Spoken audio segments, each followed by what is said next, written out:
Morning students. जैसा कि हमने जो भी पेपर एनटीपीसी के हो रहे हैं उनमें हमने देखा कि इंडस वैली सिविलाइजेशन, सिंधु घाटी सभ्यता और वैदिक एज से क्वेश्चन पूछे जा रहे हैं। स्टूडेंट्स, कल संडे का पेपर मैंने हर शिफ्ट का पेपर का एनालिसिस किया और मुझे पता चला कि सिंधु घाटी सभ्यता और वैदिक काल वहां से बराबर क्वेश्चन पुट अप हो रहे हैं। 3 से 4 क्वेश्चन बराबर आ रहे हैं। तो बच्चों, आज हम लोग वैदिक काल पर अपना वीडियो ला रहे हैं। रेलवे के एग्जाम को ध्यान में रखते हुए आप हमारे इस वीडियो को ध्यान से देखिए। हम स्टार्ट करते हैं। वैदिक एज टाइम दिया है 1500 से लेके 600 बीसी।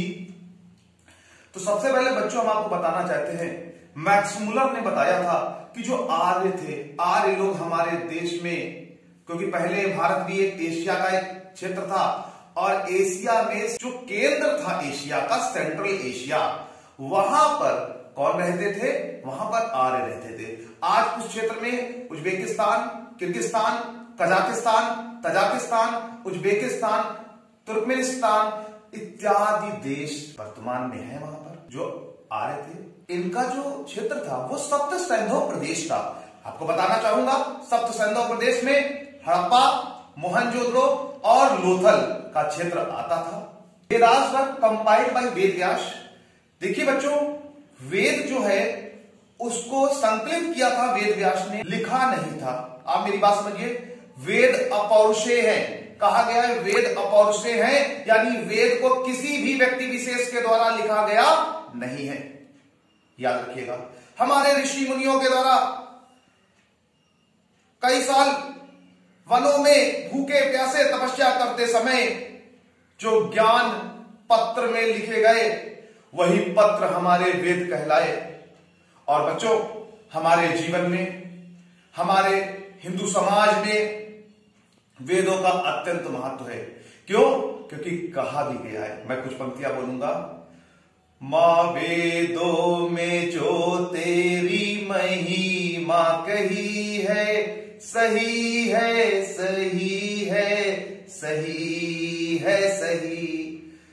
जब बताइए वेदों में मां का गुणगान है, मां भारती का गुणगान है, तो यानी वेद तो हम भारतीय लोगों के लिए बहुमूल्य है। और सबसे पहला वेद ऋग्वेद के बारे में आज हम लोग बच्चों स्टडी करेंगे। ऋग्वेद को विश्व का सबसे प्राचीन ग्रंथ कहा जाता है। ऋग्वेद का जो समय है 1500 से लेके 1000 ईसा पूर्व है। इसमें 10 मंडल हैं, 1028 सूक्त हैं। मंडल में परिवार के बारे में बताया गया, एक पीढ़ी से दूसरी पीढ़ी, एक पूर्वज से दूसरे पूर्वज इत्यादि का वर्णन मंडल में है। और सूक्त में भजन के फॉर्म में, भजन के रूप में भगवान का गुणगान किया गया। 2 से 7 मंडल जो कि परिवारवाद के बारे में बताते थे, और पहला और 10वां मंडल नया मंडल था। यहां के लोगों का जो आपका राजनीतिक जीवन था, तो बच्चों हम बात करते हैं कि ये लोग कबीले के रूप में रहते थे। जैसे आपने देखा होगा पुरानी फिल्मों में एक सरदार होता था कबीले का, वैसे ही ये लोग जीवन यापन करते थे। और जो भी कबीले का मुखिया होता था उसे राजन कहा जाता था। और राजन युद्ध में कबीले का मुखिया और कबीले के लोगों के पशुओं, जो लोग हैं जो पशुपालन करते हैं, उन पशुओं का भी संरक्षक होता था। राजन कई अधिकारियों के साथ कार्य करता था, लेकिन बच्चों सबसे प्रमुख अधिकारी जो था वो पुरोहित और स्कॉलर था, और दूसरा आर्मी चीफ यानी सेना प्रमुख था। बच्चों मैं बताना चाहूंगा कि जो स्कॉलर था, जो पुरोहित थे, वही संचालक थे कबीले के, वही चलाते थे। उनके मस्तिष्क से कबीले का संचालन किया जाता था। कहा भी गया है शास्त्रों में कि राजा की पूजा सिर्फ उसके राज्य में होती है, परंतु विद्वान की पूजा सर्वत्र होती है।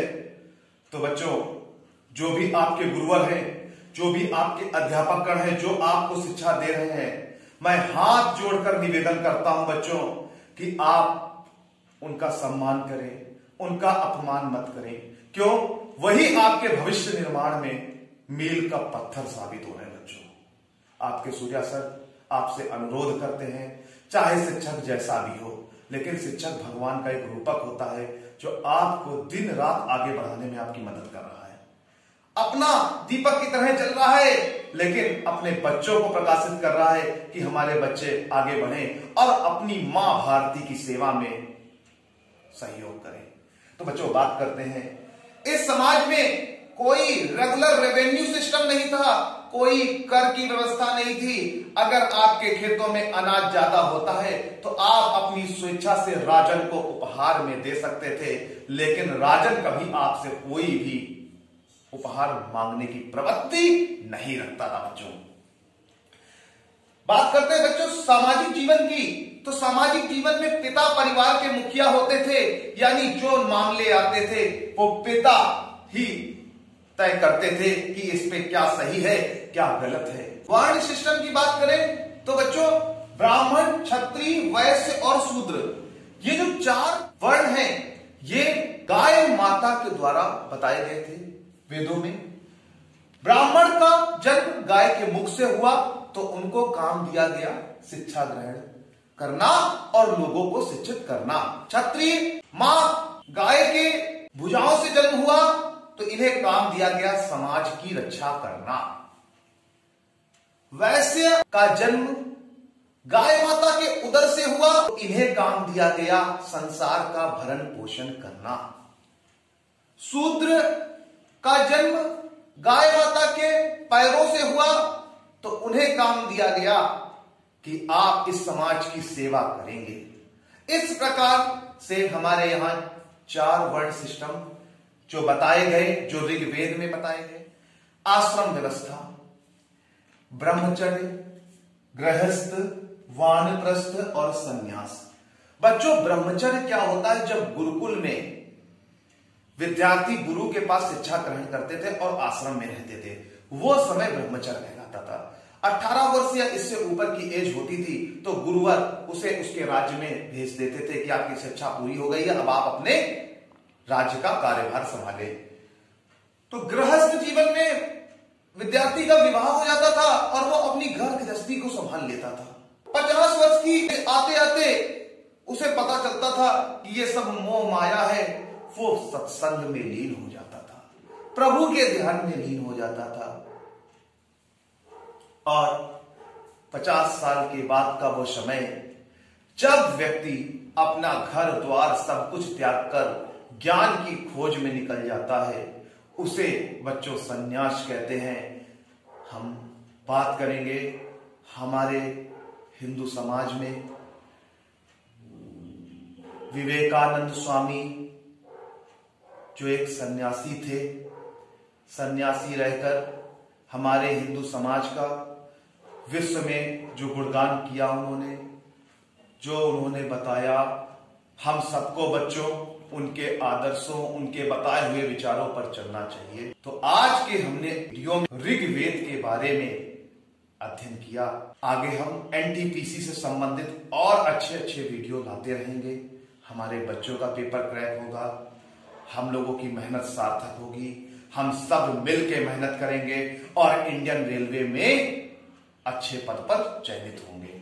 हमारी शुभकामनाएं आपके साथ हैं बच्चों, जिनका आज पेपर है, और हमारे बच्चों जिनका पेपर होने वाला है, उनके साथ भी आपके सूर्यास्तर दिन रात लगे हुए हैं। कैसे भी होगा हमारे बच्चों का सिलेक्शन होगा। आप हमारे चैनल लेट्स क्रैक इट को लाइक करें, शेयर करें, सब्सक्राइब करें। Thank you class.